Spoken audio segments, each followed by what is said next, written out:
Shalom Bapak Ibu Saudara, kembali bersama dengan saya Pendeta Paulo Tuseke. Bapak Ibu Saudara, kita akan membaca merenungkan firman Tuhan. Tapi sebelumnya mari kita sama-sama berdoa. Bapa Sorgawi, Bapa di dalam nama Tuhan Yesus Kristus, kami sungguh bersyukur malam hari ini Tuhan, oleh karena kemurahan kasih pertolongan penyertaan-Mu, kami ada sebagaimana kami ada. Terima kasih Tuhan. Lebih daripada Tuhan, kembali kami akan mendengarkan kebenaran firman-Mu. Mari persiapkan kami dan layakkan kami Tuhan, hamba-Mu yang Kau pakai untuk menjadi saluran berkat-Mu. Beri dia hikmat, marifat sorga menyertai dia. Roh Kudus urapi dan bimbing dia. Benar-benar apa yang nanti dia sampaikan sungguh dan benar adalah firman-Mu. Terima kasih banyak Tuhan. Segala macam gangguan yang datang dari kuasa kegelapan kami tolak dalam nama Yesus. Halaukan, jauhkan, hancurkan kuasanya. Terima kasih banyak Tuhan. Kami mau baca merenungkan firman-Mu dalam nama Yesus. Haleluya. Amin. Mari Bapak Ibu Saudara, kita baca firman Tuhan yang saya ambil di dalam Wahyu pasal 19 ayat yang ke-11 hingga ayatnya yang ke-21. Ini adalah bagian yang kedua. Bagian pertama pasal 19 ayat 1 sampai dengan 10, dan bagian yang kedua ini yaitu malam ini yaitu pasal 19 ayat 11 sampai dengan ayat 21. Firman Tuhan sebagai berikut. Firman Allah dengan perikop firman Allah, dan saya berjudul Antikristus dihancurkan. Ini bagian kedua dari pasal 19 ayat yang ke-11 sampai 21. Dan ini juga merupakan penghukuman Tuhan bagi bangsa-bangsa. Mari kita baca ayat 11 sampai dengan ayat 16. Bagian yang pertama ini, firman Tuhan sebagai berikut. Lalu aku melihat sorga terbuka, sesungguhnya ada seekor kuda putih, dan ia yang menungganginya bernama Yang Setia dan Yang Benar. Ia menghakimi dan berperang dengan adil, dan matanya bagaikan nyala api, dan di atas kepalanya terdapat banyak mahkota. Dan padanya ada tertulis suatu nama yang tidak diketahui seorang pun kecuali ia sendiri.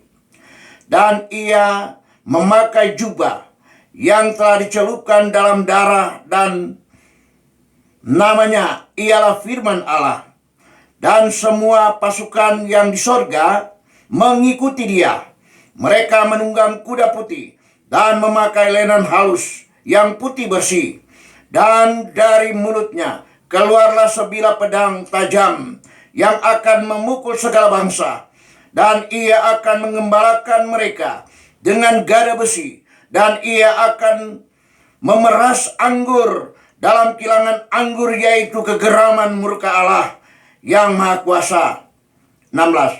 Dan pada jubahnya dan pahanya tertulis suatu nama, yaitu Raja segala raja, Tuhan di atas segala Tuhan. Demikian Bapak Ibu Saudara, ayat 11 sampai 16. Bapak Ibu Saudara, judul atau topik ini adalah Antikristus dihancurkan. Jadi, Antikristus akan dihancurkan pada kedatangan Tuhan pada kali yang kedua. Dan Bapak Ibu Saudara, kita lihat bahwa kedatangan pertama Tuhan Yesus itu pada 2000 tahun yang lalu, dia datang di dunia ini sebagai Mesias yang menderita dan mati di kayu salib. Pada kedatangannya yang kedua adalah sebagaimana yang ada di dalam firman Tuhan, di dalam khususnya Kisah Para Rasul pasal 1 ayat 9 dan 12. Saya rindu untuk membaca bagi kita semua. Kisah Para Rasul pasal 1 9 sampai 12.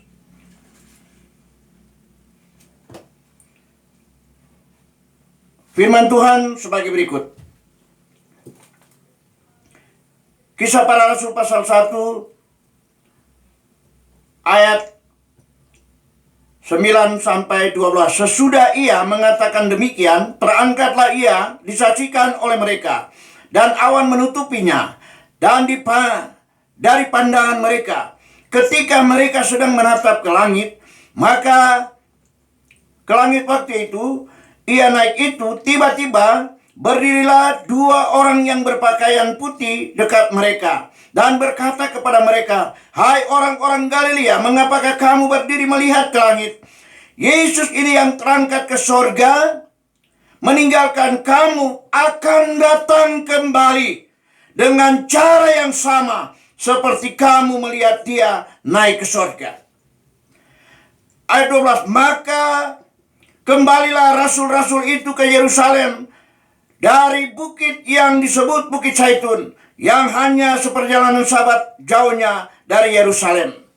Bapak Ibu Saudara, jadi kedatangan Tuhan Yesus pada kali yang kedua sebagaimana disebutkan malaikat Tuhan kepada murid-muridnya yang memandang Yesus naik terangkat ke sorga pada saat peristiwa kenaikan Yesus ke sorga. Sehingga malaikat Tuhan berkata, "Dia yang kamu lihat terangkat ke surga akan datang kembali sebagaimana dia akan datang." Dan kedatangannya itu, yaitu pada kedatangan yang kedua, second coming itu. Di antara pengangkatan pertama dan kedua ada rapture, ada pengangkatan orang percaya. Sesudah orang percaya diangkat melalui tribulasi 1 dan 2 itu, selesai tribulasi, maka Yesus kata firman Tuhan di dalam ayat yang ke-11, lalu aku melihat sorga terbuka, sesungguhnya ada seekor kuda putih dan ia yang menungganginya bernama yang setia dan yang benar. Tentu saja itu adalah Yesus. Ia menghakimi dan berperang dengan adil. Ini, dia akan datang begitu Yohanes melihat dari penglihatannya di Pulau Patmos. Surga terbuka dan dia yang turun dari surga itu adalah Yesus sendiri. Bapak Ibu Saudara, dan itu peristiwa ini akan terjadi pada sesudah tribulasi. Yaitu tribulasi pertama dan kedua. Kemudian Bapak Ibu Saudara, di dalam Zakaria pasal 14, 3 dan 4 juga saya perlu bacakan kepada kita semua. Zakaria 14 ayat 3 dan 4.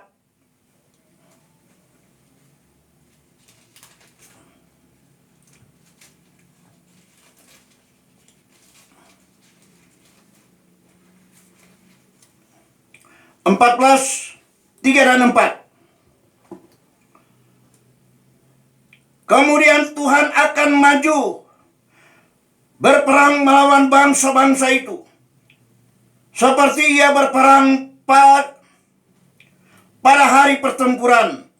Pada waktu itu kaki Yesus yang tadi disebutkan turun dari surga akan berjejak di Bukit Zaitun yang terletak di depan Yerusalem di sebelah timur. Bukit Zaitun itu akan terbelah dua dan dari timur ke barat, sehingga terjadi suatu lembah yang sangat besar. Setengah dari bukit itu akan bergeser ke utara dan setengah lagi akan lagi ke selatan.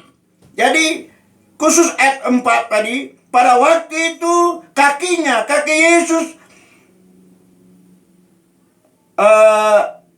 berjejak di Bukit Zaitun. Artinya dia turun dari surga dan dia menginjakkan kaki di bumi di Bukit Zaitun itu.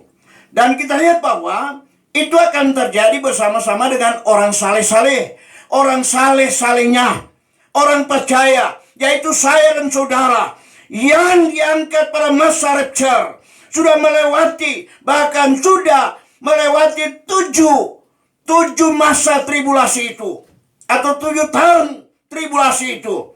Sesudah itu, saya dan saudara yang sudah di surga itu akan turun bersama-sama dengan Yesus. Bagaimana firman Tuhan yang kita sudah baca tadi dalam pasal 19, 11 dan seterusnya itu. Bapak Ibu Saudara, kemudian ada satu ayat lagi dalam Wahyu pasal 1. Wahyu pasal 1 ayat 7.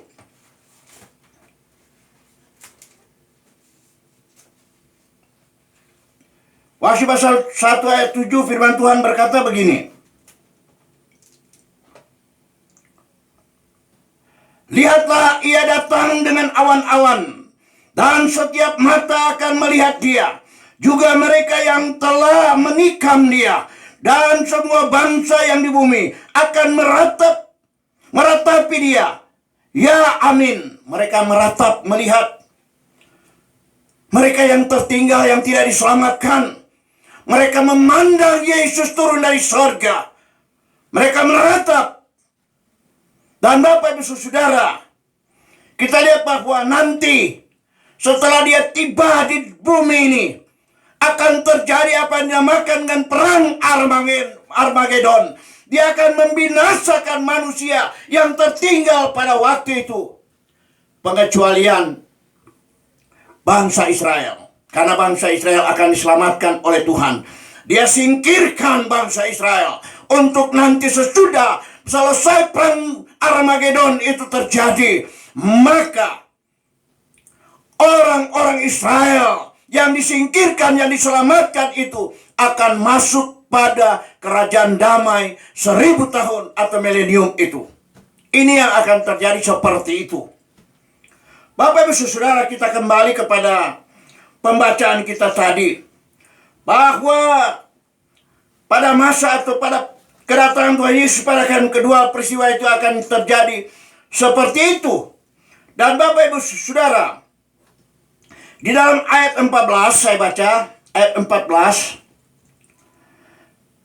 Dan semua pasukan yang di sorga mengikuti dia. Mereka menunggang kuda putih dan memakai linen halus yang putih bersih. Siapa mereka? Adalah saya dan saudara yang diangkat ke sorga, yang mengalami rapture itu, yang sudah bersama dengan Yesus. Nanti pada kedatangannya pada kali yang kedua atau second coming itu, yaitu akan memerangi bangsa-bangsa lewat apa yang disebut dengan perang Armageddon itu.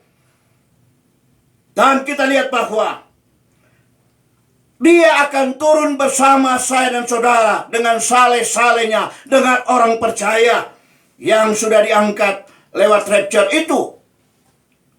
Dan kita lihat bahwa kedatangan Tuhan Yesus pada kali yang kedua sekali lagi akan memerangi bangsa-bangsa. Tentunya karena saya dan saudara, saleh-salehnya orang percaya gereja Tuhan, turun bersama dengan Tuhan Yesus, itu bukan dalam arti atau ayat ini tidak memberi konotasi bahwa gereja atau orang percaya akan berperang melawan antikristus dan nabi-nabi palsu dan mereka yang tertinggal dalam dunia ini. Tidak. Jadi kita akan bersama dengan Yesus turun dari surga, tetapi tidak akan berperang. Hanya Yesus sendiri akan berperang bagi antikris dan nabi-nabi palsu dan mereka yang tidak diangkat ke surga. Dan pada waktu itu Bapak Ibu Saudara, tidak ada kesempatan lagi untuk bertobat.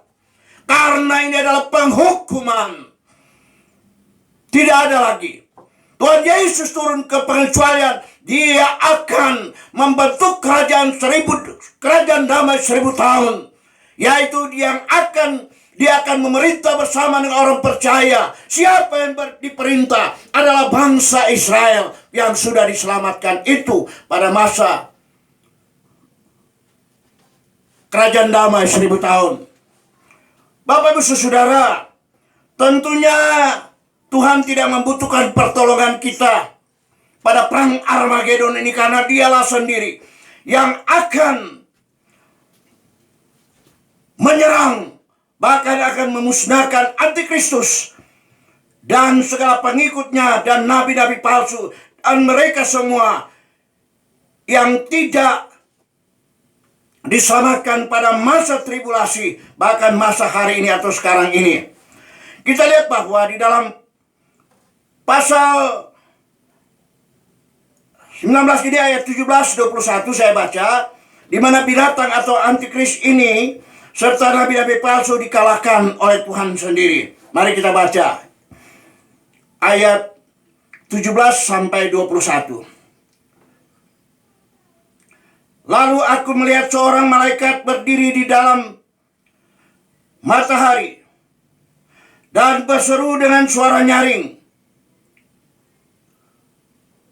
kepada semua burung yang terbang di tengah langit, katanya, mari ke sini dan berkumpullah untuk turut dalam perjamuan Allah, perjamuan yang besar. Perjamuan apa itu? Dia mengundang para burung-burung ini datang makan bersama. Siapa yang mereka akan makan? Yaitu nabi palsu dan antikristus dan orang-orang tertinggal pada waktu itu.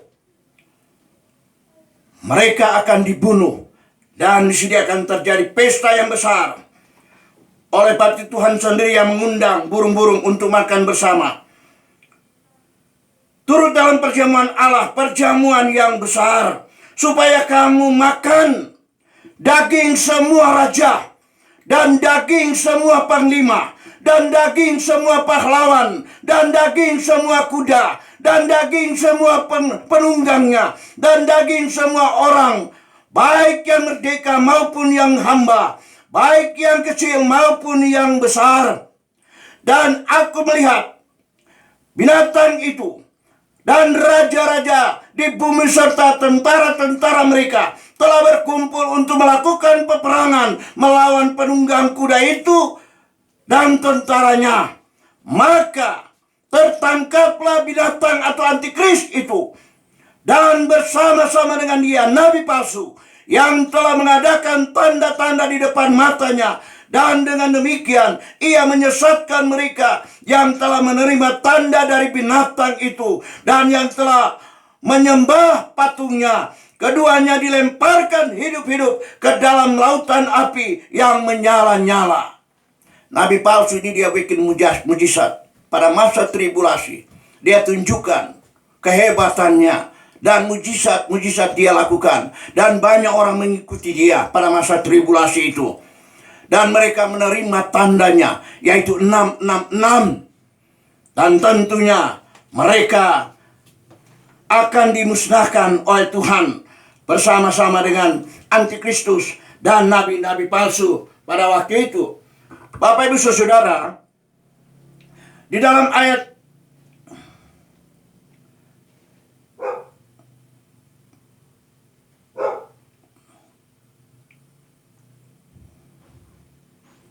19. Dan aku melihat binatang itu dan raja-raja di bumi serta tentara-tentara mereka telah berkumpul untuk melakukan peperangan melawan penunggang kuda itu dan tentaranya. Maka tertangkaplah binatang itu dan bersama-sama dengan dia nabi palsu yang telah mengadakan tanda-tanda di depan matanya. Dan dengan demikian ia menyesatkan mereka yang telah menerima tanda dari binatang itu dan yang telah menyembah patung itu. Keduanya dilemparkan hidup-hidup ke dalam lautan api yang menyala-nyala oleh belerang. Ayat terakhir. Dan semua orang lain dibunuh dengan pedang yang keluar dari mulut penunggang kuda itu. Dan semua burung kenyang oleh daging mereka. Ini peristiwa yang terjadi pada masa atau pada perang Armagedon itu, Bapak Ibu Saudara. Yang sebenarnya antikris mau kejar bangsa Israel. Antikris mau menyerang bangsa Israel.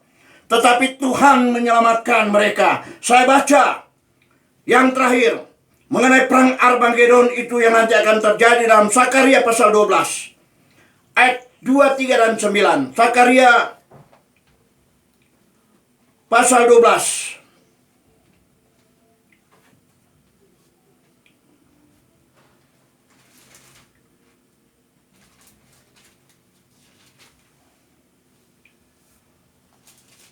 Ayat 12, 2 dan 3. Firman Tuhan berkata begini. Sesungguhnya aku membuat Yerusalem menjadi pasu, yang menyebabkan segala bangsa di sekeliling menjadi pening. Juga Yehuda akan mengalami kesusahan ketika Yerusalem dikepung. Maka pada waktu itu aku akan membuat Yerusalem menjadi batu untuk diangkat bagi segala bangsa. Siapa yang mengangkatnya pastilah mendapat luka parah. Segala bangsa di bumi akan berkumpul melawannya. 4. Pada waktu itu, demikianlah firman Tuhan, aku akan membuat segala kuda menjadi bingung, penunggangnya menjadi gila atas kaum Yehuda. Aku akan membuka mataku, tetapi segala kuda bangsa akan kubuat menjadi buta. Ayat 9. Maka pada waktu itu aku berikhtiar untuk memunahkan segala bangsa yang menyerang Yerusalem. Jadi antikris, nabi-nabi palsu, dan semua orang yang tidak percaya yang ada di dunia pada waktu di bumi pada waktu itu menyerang Israel. Dan kata firman Tuhan, dia akan memusnahkan mereka. Mereka akan mati dan mati di tanah Israel. Dan begitu selesai perang Armageddon itu, Tuhan akan memerintah bangsa Israel yang diselamatkan itu, yang disingkirkan oleh Tuhan di padang, bahwa mereka akan hidup dengan damai selama 1000 tahun. Dan bangsa ini akan berkembang dan berkembang dan berkembang, akan lebih banyak dari jumlah mereka hari ini. Itu yang nanti akan terjadi. Amin. Mari kita berdoa. Bapa Sorgawi, Bapa dalam nama Tuhan Yesus Kristus, kami bersyukur malam hari ini kami juga boleh mendengarkan kebenaran firman-Mu. Doa kami Roh Kudus meteraikan firman-Mu dalam setiap hati pikiran kami, supaya kami ada kekuatan, ada Tuhan, hidup dalam pengharapan bahwa senantiasa manakala Engkau datang, manakala rapture itu terjadi, Engkau akan angkat kami bersama dengan Engkau dalam kerajaan sorga untuk kekal selama-lamanya. Dan nanti Tuhan, selesai masa tribulasi, oh Tuhan akan turun dari sorga ke bumi ini bersama dengan saleh-salehnya, bersama dengan gereja Tuhan, saya dan saudara orang percaya kepadanya. Ya, senantiasa Tuhan akan terjadi peperangan yang akan terjadi, akan memusnahkan antikris dan nabi-nabi palsu, dan semua pengikut-pengikutnya akan dibunuh dan mereka akan mati binasa. Dan Tuhan, kami percaya Tuhan, kami tidak akan masuk di dalamnya Tuhan, karena kami sudah diangkat ke sorga, mempersiapkan diri kami, hati kami, jiwa kami untuk hari kedatangan-Mu yang kami nanti-nantikan saat ini. Terima kasih banyak Tuhan, terima kasih atas firman-Mu. Semua yang pendengar yang sudah mendengarnya, karuniakan dan mampukan mereka. Dan Tuhan, kami percaya kekuatan sorga menyertai mereka semua. Terima kasih Tuhan. Inilah yang menjadi doa permohonan ucapan syukur kami sampaikan hanya di dalam nama Yesus. Haleluya, haleluya, amin.